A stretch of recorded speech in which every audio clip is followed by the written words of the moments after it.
Donc là, c'est un moment de lecture. Il va y avoir 3 lectures. Jean-Claude Guibault qui va lire un extrait de son livre, un texte de son livre sur les tourments de la guerre. Marie Desplechin qui va raconter une expérience traversée à Bobigny. Et Scholastique Mukasengwa devait venir, malheureusement, elle a dû annuler pour des raisons impératives. Et elle m'a demandé de lire un de ses textes, qu'elle m'a bien précisé. Et donc, je lirai un texte de Scholastique après Marie Desplechin, qui ouvre le bal des lectures. Merci. Merci. Alors, c'est le début d'un livre qui date d'il y a une dizaine d'années, voire un peu plus maintenant, qui a été écrit juste avant les émeutes de 2005 et qui est paru juste après, qui a été fait avec un photographe qui s'appelle Denis Darzac. Et ce livre concerne à peu près exclusivement la ville de Bobigny. Donc, j'y vais. Quand Nadia Valente m'a demandé pourquoi cette ville, j'ai hésité. J'ai répondu dans le désordre, pour l'architecture, pour l'histoire, pour les gens. Il me manquait un mot qui aurait rassemblé les 3 motifs en un. Ce mot aurait désigné les tours roses de la cité Karl Marx quand elles surgissent de la route qui vient de Pantin, les jeunes filles maquillées portant bas sur le front des foulards aux couleurs assorties, la mélancolie des rues pavillonnaires désertes à l'heure du déjeuner, et la passante en sari qui frappait tout à l'heure à la grande baie vitrée de la bibliothèque pour remettre ses livres. Il existe peut-être dans d'autres langues, les langues asiatiques, esquimaudes, les langues agglutinantes, un mot unique pour nommer tout cela. Il existe peut-être un idéogramme. J'ai travaillé ici, ai-je fini par dire. J'ai rencontré pas mal de gens. Je me suis attachée. Chaque fois que je m'en allais, j'emportais des images qui ne s'effaçaient pas. Pourquoi Bobigny ? Il aurait fallu poser cette question à Denis. Ses réponses sont plus justes que les miennes, plus directes. Après tout, si j'avais entrepris d'écrire ce que je savais de cette ville, c'est à lui qu'en revenait l'initiative, à lui et à ses photos. C'est lui qui m'a vue. J'allais vers la bibliothèque, j'étais probablement en retard, je me dépêchais. Il m'a appelé, je ne l'ai pas entendu. Quand on ne s'attend pas à croiser les gens, on est moins attentif. Une fois qu'ils sont sortis de leur décor habituel, on peine à rassembler ce qu'on sait d'eux. Ils ne s'ajustent pas à l'environnement. Denis, pour moi, c'était Paris. Nous avions fait connaissance 20 ans plus tôt dans un train qui nous menait de Lille à Paris, de Paris à Lille. J'allais interviewer un architecte, il devait le photographier. Je me souviens qu'il l'avait fait monter sur un tabouret. L'architecte s'était exécuté sans faire d'histoire. Sur son tabouret, il avait l'air d'un poulet juché sur un tas de paille. La fois suivante, nous avions sillonné les environs de Pau pour y rencontrer des éleveurs de canards.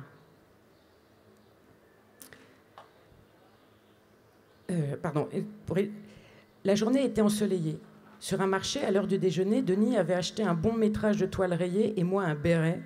Le soir venu, alors que nous nous apprêtions à décoller pour Paris, un violent orage avait immobilisé notre avion sur la piste. Une hôtesse avait annoncé d'une voix blanche qu'un feu technique s'était déclaré à bord et j'avais immédiatement perdu mon sang-froid. Je me souviens du calme de Denis et des heures passées ensuite au bar du petit aéroport à bavarder en attendant un nouvel avion. Nous nous étions trouvés des amis communs. Il n'y avait rien de renversant à cela. Nous habitions la même ville. Nous travaillions dans les mêmes domaines. Nous avions les mêmes employeurs et le même âge.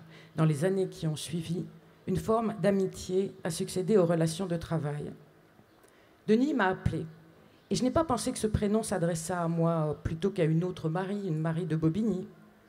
Enfin, comme il s'avançait vers moi, qu'il me souriait et que nous n'étions quand même qu'à 3 ou 4 mètres de distance, j'ai fini par le voir. « Qu'est-ce que tu fais à Bobigny ?» m'a demandé Denis, à moins que ce ne soit moi qui ai posé la question. C'est vrai, j'aurais pu croiser Denis à Lisbonne, 1772 km de Paris, plutôt qu'à Bobigny, 4 km.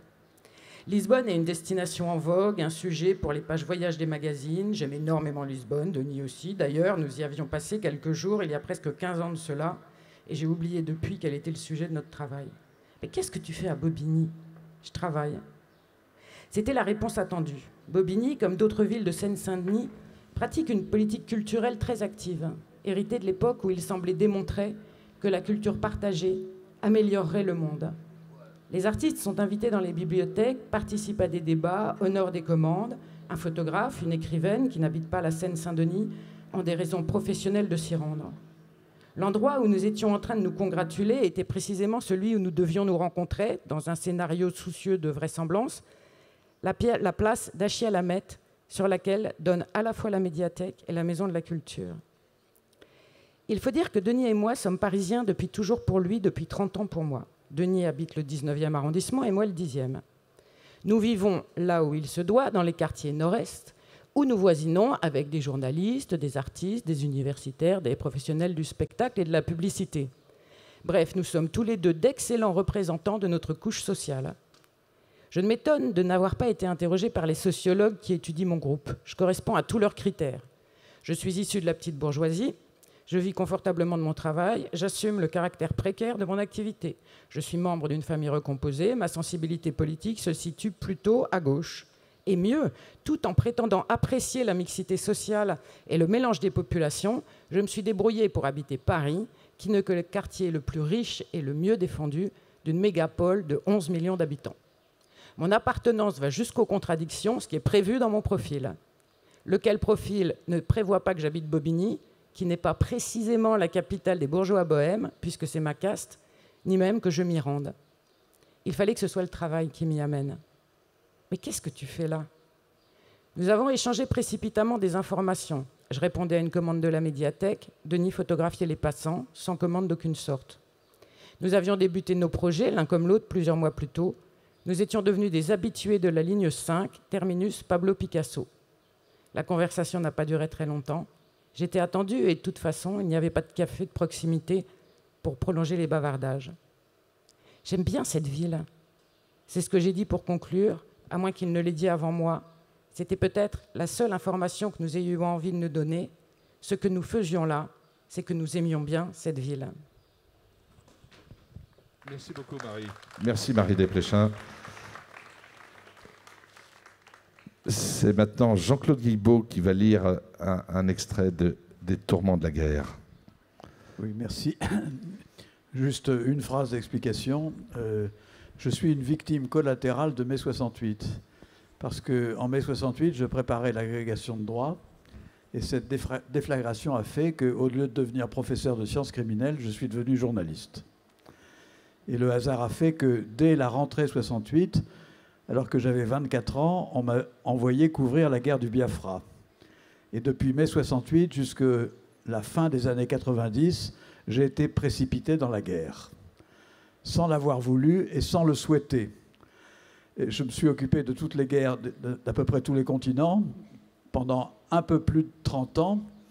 Et vous savez, il vient un moment, et ce moment était chez moi depuis assez longtemps, où on éprouve le besoin de réfléchir, d'approfondir, de revenir sur ce qu'on a vécu avec du recul, etc., pour essayer de s'intéresser non pas à la guerre en tant que récit de bataille, etc., mais concernant les ingrédients de la guerre. Qu'est-ce que c'est que le courage? Qu'est-ce que sont les métamorphoses du courage? Qu'est-ce que c'est que le pillage? Qu'est-ce que c'est que le terrorisme par rapport à la guerre des partisans, etc. Donc je me suis enfermé, en effet, pendant une bonne dizaine d'années, je me suis reclus autour de ce projet et je ne savais pas qu'au moment où je le terminais, il arriverait ce qui vient de nous arriver depuis, comme vous le savez, depuis maintenant 3 ans. Assez souvent, je repense à ces moments de l'histoire où la sauvagerie reprend ses droits, tandis que les dispositifs mis au point tant bien que mal, non pas pour arrêter la guerre, mais pour la contenir, au minimum, sautent subitement comme des fusibles. Quelle image devons-nous employer aujourd'hui pour évoquer l'éruption de violence qui se poursuit depuis 2013? Un jaillissement planétaire, une pandémie abjecte et sans précédent historique, du moins par sa mise en scène, sa visibilité, sa manière d'exhiber et surtout de revendiquer une barbarie. Pour dire la vérité, nous cherchons encore nos mots. Comme beaucoup de mes contemporains, je suis d'abord resté sans voix et sans idée.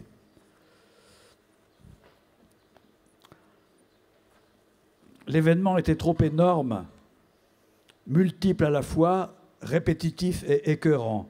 Le volcan, cette fois, avait explosé. Le cratère dont nous contrôlions depuis des siècles avec attention la lave plus ou moins menaçante avait éclaté. La déflagration projetée sur la planète tout entière et jusque dans nos rues jusque sur la terrasse de nos cafés des blocs de roches en fusion, c'est-à-dire de pure violence. Puis j'ai essayé de me souvenir et de répertorier tant bien que mal ce que j'avais enregistré en une quinzaine de ces mois-là. Je me souviens que des femmes irakiennes, syriennes ou nigérianes furent enlevées par centaines, puis violées et parfois égorgées. Une fois encore, les femmes payaient dans leur chair et leur dignité un horrible tribut, comme ce le fut pendant des siècles. Je me souviens que 70 ans, presque jour pour jour, après la libération d'Auschwitz, le 27 janvier 1945, on a tué des Juifs dans nos rues, incendié des synagogues et profané des cimetières.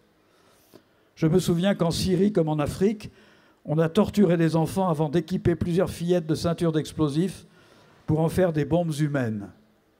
J'ai vu sur nos écrans parader des meurtriers qui, en professionnels du spectacle, soignaient avec intelligence la mise en scène de l'horreur.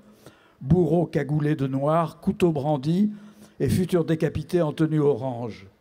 Et nos télévisions, si gourmandes de ces images ignobles et si infantiles dans leur cupidité abjecte. J'ai vu nos décideurs occidentaux stupéfaits de voir ressurgir chez eux, parmi leurs enfants, la violence qu'ils combattaient au loin, très loin derrière l'horizon, sous les ailes de leurs avions de chasse ou dans le viseur de leurs drones. J'ai entendu des débats alambiqués sur le terrorisme, l'islamo-fascisme, la radicalisation, la déradicalisation. Comme tout le monde, j'ai vu apparaître en somme une violence hors sol, présente et nulle part, fondée sur le vive la mort d'un côté et la terreur sécuritaire de l'autre. Les kalachnikovs, que j'avais vus fonctionner sur les 5 continents, mitraillaient cette fois dans les rues de Paris ou les quartiers de Marseille, en attendant de terroriser les sous-préfectures de l'Ardèche probablement. Elles étaient là, ces armes de guerre, et pour très longtemps, le pire du pire, déjà, devenait routine. À cette violence s'ajoutèrent des signes moins sanglants, mais peut-être plus alarmants encore pour l'avenir. Je pense à ces boat people d'un nouveau genre qui fuyaient et fuient toujours leur pays dévasté par la guerre, privés d'État, de ressources et de sécurité. Venus du Sahel, d'Érythrée, de Libye, de Tunisie, du Kosovo, de Syrie ou d'ailleurs, ils se noient chaque jour par centaines ou par milliers avant d'atteindre les côtes italiennes ou grecques. À leur sujet, les trafiquants de chair humaine ne se souciaient même plus de sauver les apparences, comme jadis en mer de Chine. Ils entassaient des milliers d'hommes, de femmes et d'enfants sur des épaves de cargo et les abandonnaient sans équipage ni moteur au courant méditerranéen, aux tempêtes et à la mort. À ce dernier stade, celui de la fuite vers la paix, la violence devient maligne comme une tumeur cancéreuse. Comme tous les Européens, j'ai été bouleversé, abasourdi, secoué par ces horreurs. Ce bombardement imprévisible de lave en fusion ne laissait plus aucun refuge hors d'atteinte.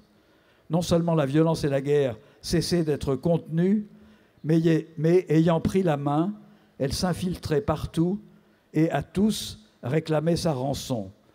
La rançon la plus humiliante fut sans doute le désarroi mental de nos décideurs, qu'ils soient politiques, économiques ou médiatiques. En France, il accompagna curieusement un relatif savoir-faire policier auquel il faut rendre hommage. On sut vite traquer les djihadistes, mais on fut à peu près incapable d'expliquer ce que signifiait tout cela, notamment les départs fous vers la Syrie ou l'Irak d'adolescents ou d'adolescentes. Il est vrai que notre gros appareil médiatique continua comme si de rien n'était, à s'esclaffer à coups de petites blagues, de potins insignifiants et d'humoristes stakhanovistes. Un livre entier serait à écrire sur cette surdité, cette myopie, cet aveuglement de nos démocraties d'opinion, quand s'affole, comme aujourd'hui, la boussole de l'histoire. Je lirai simplement un extrait d'un livre, 3 lignes d'un livre que je voudrais vous lire, qui date de 1917 et qui est du grand écrivain américain John Dos Passos. En 1917, en pleine Première Guerre mondiale, il écrivait que nous étions stupides avant la guerre. La salive que nous dépensions à prôner des révoltes de rien du tout, comme nous pouffions des petites plaisanteries sur la religion ou le gouvernement. Et pendant ce temps-là, dans la cupidité, l'infinie bêtise de nous, ceux-ci se préparaient. Une chose est sûre, confrontés à cette abjection terroriste d'un nouveau genre, peu d'observateurs acceptèrent de prendre réellement en compte le fait que nombre de ces jeunes djihadistes venaient de familles chrétiennes ou athées, de Bretagne ou de Picardie et n'avaient avec l'islam que des rapports, disons, lointains. Au bout du compte, cette violence, cette déflagration volcanique de la violence nous renvoie d'abord à nous-mêmes. Qu'allons-nous faire maintenant? Saurons-nous rester droits face à ces torrents de lave sans devenir nous-mêmes barbares? Ferons-nous seulement le choix des polices, des grillages et des surveillances? Serons-nous capables de réapprendre à contenir la guerre et à la limiter et la violence comme quelques civilisations le firent avec patience dans l'histoire? Aurons-nous assez d'audace pour reprendre comme à ses débuts le projet insensé et magnifique de faire société? Au reste, existe-t-il d'autres projets? Aurons-nous assez de cran et de calme pour regarder en face? Et là, je reprends une expression de la philosophe Simone Veil. Aurons-nous assez d'audace pour regarder les monstres qui habitent à l'intérieur de nous? La guerre est une prodigieuse énigme dont le feu, une fois encore, revient vers nous. Nous ne pouvons plus nous dérober. Merci.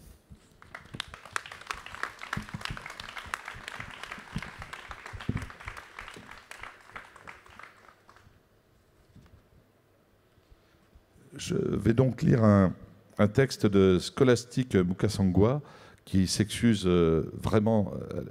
Elle voulait venir et puis elle a été empêchée au dernier moment. Elle a eu un impératif. Et donc elle m'a demandé elle m'a bien précisé le texte qu'elle voulait que je lise en son nom. Scholastique est une amie. Elle est rwandaise. C'est un pays qui a traversé une histoire extrêmement difficile en 1994 avec le génocide des Tutsis du Rwanda.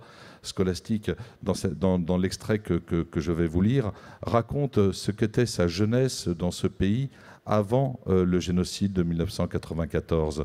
Scholastique vit aujourd'hui en France, en Normandie. Le texte que je vais lire est tiré d'un recueil de nouvelles qui s'appelle Ligifu. Ligifu en rwandais veut dire la faim. Et c'est une nouvelle qui est appelée La Peur. Et donc c'est la peur qu'elle éprouvait au quotidien lorsqu'elle était jeune fille dans un pays qui allait, 10 ans, 15 ans plus tard, basculer dans ce qui a été le dernier génocide du XXe siècle. Il y avait la peur ordinaire, celle de tous les jours, celle de tous les instants. Elle nous accompagnait sur le chemin de l'école. C'est là qu'il nous aurait fallu les yeux de la mouche et les oreilles de la gazelle. Les filles de Gitagata, qui allaient à la grande école à Nyamata, partaient toutes ensemble. Mais elles ne parlaient pas, elles ne riaient pas, elles ne chantaient pas comme le font toutes les petites filles sur le chemin de l'école. Elles ne récitaient pas à haute voix leurs leçons. Elles tendaient l'oreille, elles regardaient, devant, derrière elles, la piste jusqu'à l'horizon. Si elles entendaient le bruit d'un moteur, si elles voyaient s'élever au loin un nuage de poussière, elles se précipitaient sous les épineux, se faisaient toutes petites derrière les broussailles. Elles cachaient leur visage entre leurs mains, elles auraient voulu s'enfoncer dans la terre, comme le serpent dans son trou, comme la taupe dans ses galeries. Le camion était passé, les militaires ne les avaient pas vus, ils n'avaient pas tiré, comme ils le faisaient souvent quand ils apercevaient des écoliers sur le bord de la route. Ils ne les visaient pas toujours, ils tiraient un peu au hasard ou dans les jambes. C'était pour faire peur, pour s'amuser. Cela les faisait rire de voir les enfants affolés qui couraient dans tous les sens, qui trébuchaient, qui tombaient, qui se relevaient en boitillant, qui se jetaient dans les épines des fourrés. Le camion s'éloignait et un soldat, à l'arrière du véhicule, lançait une grenade qui explosait sur la piste et son fracas assourdissant nous faisait trembler. Il y avait eu des blessés. Aussi, on préférait faire de longs détours pour ne pas emprunter cette piste qui allait du camp militaire de Gako à Nyamata. Mais il fallait bien finir par la rejoindre avant les premières maisons de Nyamata. Alors on courait, on arrivait dans les cours de l'école hors d'haleine. Le directeur entonnait l'hymne national qu'on reprenait en chœur. On entrait dans la salle de classe, on pénétrait dans un autre monde. On espérait que la peur resterait à la porte. La peur, pourtant, elle était bien avec nous sur les bancs de la classe. Félicien était un instituteur sévère. Sa longue baguette flexible quittait brusquement le tableau noir pour cingler les doigts des bavards ou des distraits. Nous répétions, à tue-tête et en cadence, les mots français qu'il avait écrits au tableau avant notre entrée dans la classe. Il fallait ouvrir grande la bouche pour montrer notre ardeur à apprendre et échapper aux coups de baguette qui venaient stimuler les traînards ou les endormis. Du haut de son estrade, Félicien n'en finissait pas de nous exhorter à l'attention, nous qui étions les élèves les plus dociles et les plus studieux dont un maître puisse rêver. Tout le monde regarde au tableau et déchiffre après moi pour que ça rentre dans vos petites têtes. Mais si on regarde par la fenêtre, les mots s'en vont par la fenêtre. Impossible de les rattraper, ils disparaissent. Les mots français, ce n'est pas pour Nyamata. Vous les gardez dans vos petites têtes, même si c'est pour à peu près même si pour à peu près tous, vos têtes ne sont que des bidons vides. Des tonneaux percés, ajoutait-il en français. Peut-être qu'un jour, ça servira à un ou deux, mais pour les autres. Mais nous observions Félicien, discrètement, car on ne doit pas regarder le maître en face. Et nous savions que dès qu'il le pouvait, espérant que nous ne le remarquerions pas, il scrutait anxieusement le grand verger de la mission, la brousse trop proche qui barrait l'horizon d'imprévisibles menaces. Il surveillait particulièrement les allées et venues sur le sentier qui allait de l'église, accolé au bâtiment de l'école, jusqu'à la place du marché cachée par un rideau d'eucalyptus. Nous en profitions, nous aussi, pour tourner fugitivement nos regards vers la fenêtre, et l'angoisse effaçait d'un coup tous ces mots français que nous avions ânonnés avec tant d'ardeur. Félicien avait raison. Nos têtes n'étaient plus que des bidons vides. Le maître, comme pris en faute, revenait précipitamment vers son tableau et reprenait sa leçon. Mais il n'y mettait plus la même conviction. Sa baguette nous accordait de longues trêves. La fenêtre l'attirait irrésistiblement. Il s'arrangeait en passant entre les pupitres pour ne jamais lui tourner le dos.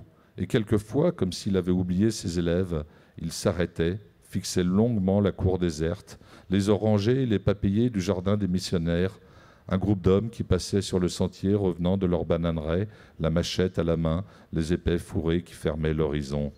Et avant que Félicien ne regagne son estrade, la peur, nous semble-t-il, avait pris la place du maître. À plusieurs reprises, la peur nous chassa de la classe. Ces jours-là, Félicien ne quittait plus la fenêtre des yeux. Il sortait sans cesse pour échanger quelques mots avec les instituteurs des classes voisines qui eux aussi venaient le consulter à voix basse sur ce qu'il fallait faire ou l'avertir de l'approche du danger. Nous nous sentions un peu abandonnés sur nos bancs et nous essayions, nous aussi, en nous précipitant vers la fenêtre, de deviner de quel côté surgiraient ceux qui allaient nous tuer. On croyait entendre comme une rumeur de foule sous les arbres fruitiers du verger. Il nous semblait voir les buissons de la brousse s'agiter de façon inquiétante. On s'étonnait de ne plus voir passer personne sur le sentier. Enfin, Félicien donnait le signal « Allez les enfants, on va prier ». On sortait de la classe, sans un mot, sans un bruit. L'église était toute proche, mais on n'entrait pas par le porche. On prenait par derrière, par la petite porte de la sacristie. On s'asseyait serrés les uns contre les autres dans l'abside, derrière l'autel. La porte n'avait pas de serrure. Les maîtres s'appuyaient contre elle pour essayer de la bloquer. La peur s'éloignait un peu. On était persuadé que dans l'église, rien ne pouvait nous arriver. Je ne sais combien de temps on restait ainsi, sans bouger, sans parler. C'était comme si le temps s'était arrêté, quelque part entre la vie et la mort. Un missionnaire entrait dans l'église. Il semblait un peu étonné de nous voir derrière l'autel. Il discutait longtemps avec Félicien et les autres instituteurs.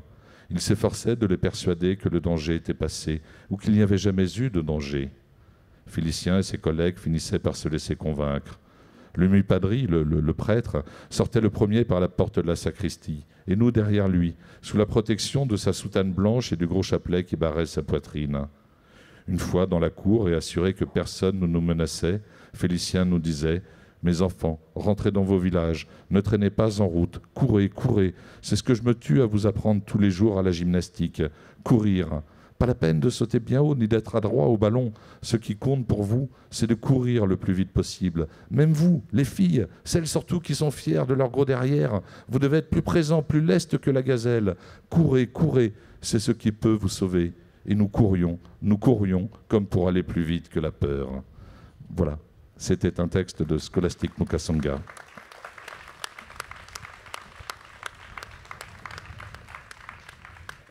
Merci à vous. Jean-Claude a oublié de lire un paragraphe. Voilà. Non, pardonnez-moi, je vous ai lu un extrait du tout début du livre et j'avais prévu, simplement pour indiquer le chemin parcouru, de vous lire un extrait de la fin du livre. C'est très court, ça fait que 3 paragraphes. C'est-à-dire qu'est-ce qui arrive dans la tête de quelqu'un qui a passé plus de 30 ans de sa vie dans la guerre, ce qui est mon cas. À la fin, bien sûr, le dégoût l'emporte. On garde en soi comme une odeur de sang, le fracas des canonnades, une répulsion inguérissable. On comprend qu'elle sera durable et peut-être définitive. 40 ans après la fin de la guerre du Vietnam, certains vétérans américains ne supportent plus le bruit des feux d'artifice qu'on allume le 4 juillet pour la fête nationale américaine. Ces pétarades festives leur rappellent les combats de jadis et réveillent leur stress post-traumatique. Des associations de bénévoles se mobilisent donc à l'américaine et installent des pancartes partout où habitent des vétérans devenus allergiques aux explosions pour demander un peu de modération. L'horreur de la guerre finit par vous coller à la peau.